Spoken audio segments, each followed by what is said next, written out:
Pop Culture Peasant presents The Tale of Frostvale. Long ago, in a northern kingdom of ice and stone, there lived a royal family with 2 daughters. The elder sister was unlike any other. Wherever she went, frost followed at her fingertips, a magic she could not yet control. Her younger sister was lively, curious, and full of wonder, always seeking adventure beyond the castle walls. In the early years, the sisters were inseparable. They spent long winter nights sliding across frozen floors, their laughter echoing through empty stone corridors as snow sparkled around them like diamonds in candlelight. The elder would wave her hand, and ice would bloom across the marble. The younger would chase her, spinning and laughing, both lost in the simple joy of sisterhood. But even in such innocent joy, accidents can happen. One evening, as they played, the elder sister moved too quickly. Her magic struck without warning. The cold touched her younger sister's hand and reached toward her heart, and the child collapsed, her skin turning pale as winter snow. Terror gripped the castle. The king and queen, desperate and fearful, rode through the night to seek aid from wise folk who lived high in the mountains, people said to understand such powers. The journey was long and treacherous. Snow fell thick upon the narrow mountain paths, but the parents pressed on, driven by love and desperation. The mountain folk performed their healing. Ancient words were spoken, herbs were burned, and slowly, warmth returned to the child's cheeks. She would live, though she would forget the magic that had struck her. The memory was lifted like morning mist, leaving no trace. But to the elder daughter, the wise folk gave a grave warning. Fear will be your enemy. It will twist your gift into something you cannot control. You must learn restraint, or risk harming all you hold dear. From that day forward, the castle changed. Heavy doors were closed and locked. Curtains were drawn. The elder sister was given gloves to hide her powers, and contact between the sisters was forbidden. What had once been companionship became distance. What had once been laughter became silence. The younger sister grew up confused and lonely, knocking on her elder's door, asking to play, never understanding why she was refused. The elder sat on the other side, hands pressed to the wood, wanting desperately to answer, but too afraid of what might happen. Years passed this way. Birthdays came and went with quiet ceremony.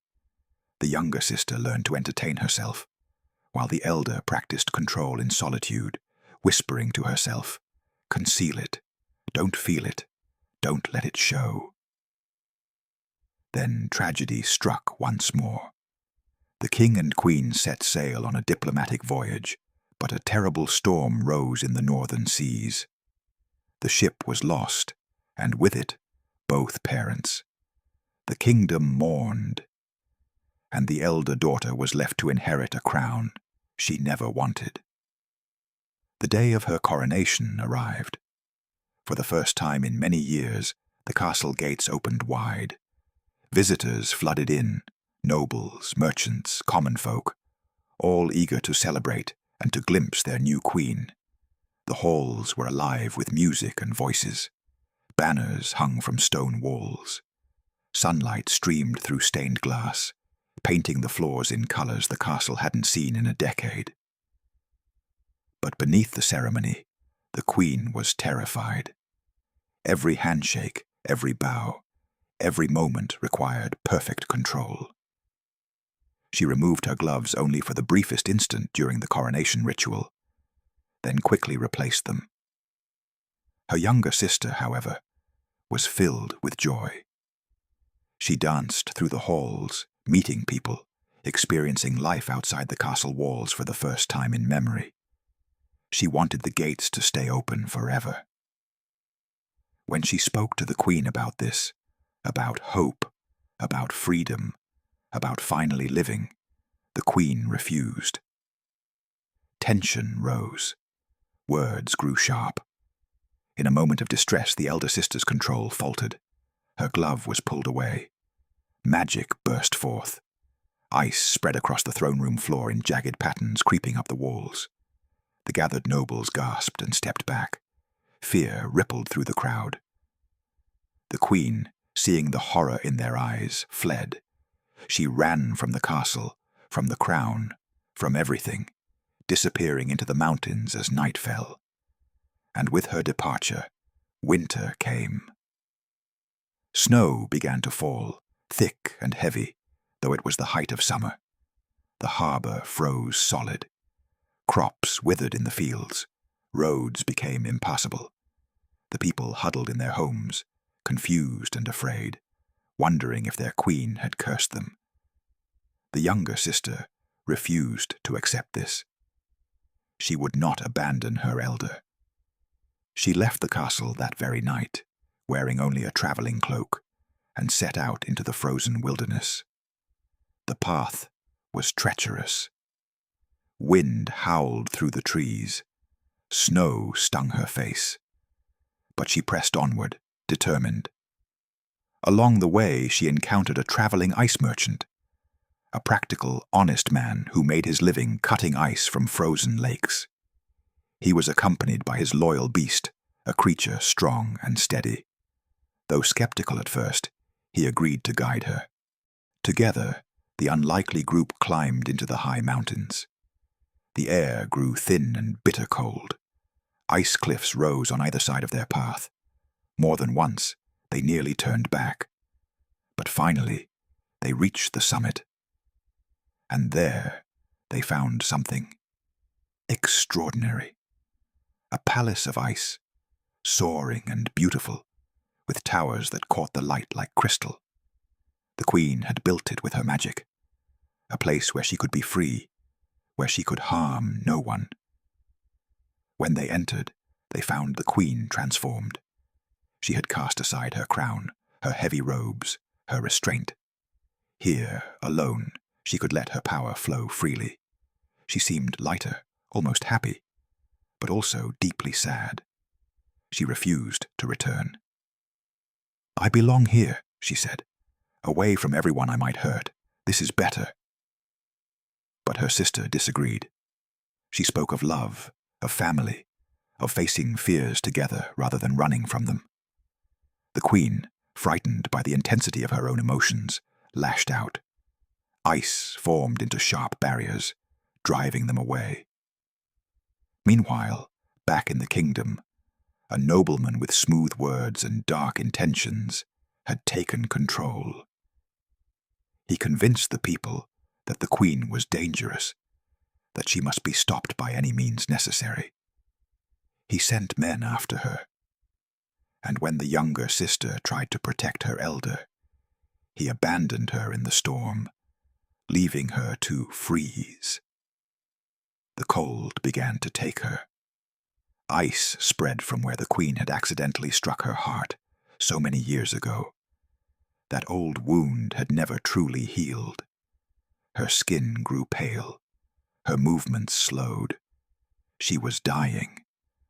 But with her last bit of strength, she saw the nobleman raise his sword toward her sister, and she made a choice. She threw herself between them, shielding the queen just as her body froze completely, turning to solid ice. In that moment, everything stopped. The queen, seeing her sister's sacrifice, understanding at last what true love meant, wept. Her tears fell upon the frozen statue, and something miraculous happened. The ice began to melt. Warmth spread from where the tears touched. The younger sister gasped and drew breath. The queen realized then what she had never understood. Love was the key. Not isolation, not restraint born of fear, but connection, trust, and the courage to be vulnerable. As this understanding filled her heart, the eternal winter began to break. Snow melted throughout the kingdom. Ice receded from the harbor. Rivers flowed freely once more.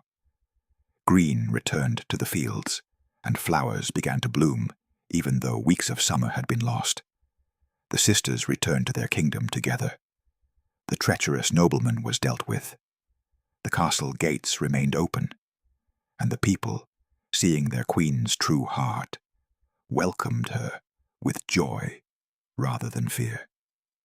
And so this tale is remembered, not merely as a story of magic or ice, but as a lesson that has endured through the generations. Fear divides us. It builds walls where there should be bridges, but understanding restores what was broken. And even the longest, coldest winter can end if hearts choose warmth over isolation. So remember, friends, that magic exists not just in fairy tales, but in the choices we make each day. To reach out instead of hiding away. To trust instead of fearing. To love even when love makes us vulnerable. For in the end, it is these simple acts of courage that change the world. If you want more pop culture stories for peasants, please like and subscribe to the channel.